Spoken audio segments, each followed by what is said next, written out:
zoaco no tronco. E temos cururu fritinho, oba! Não tacho do fofo melo, adiciona óleo em seguida, coloque os cururu para fritar. E mexa, mexa, mexa. Já frito, retire e reserve.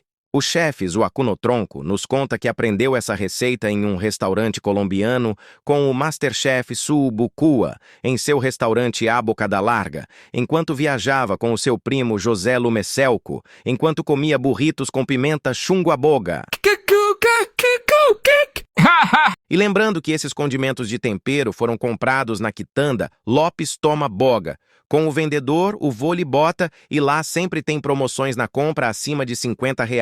Você ganha um gomo de linguiça calabresa toscana. Oba! Lá vem o endereço para degustação, Rua Tito Tibota 49. O bairro dos Atoladinho, a referência é o Depósito Ti Reboco aqui na cidade de Linda Titora, Bahia.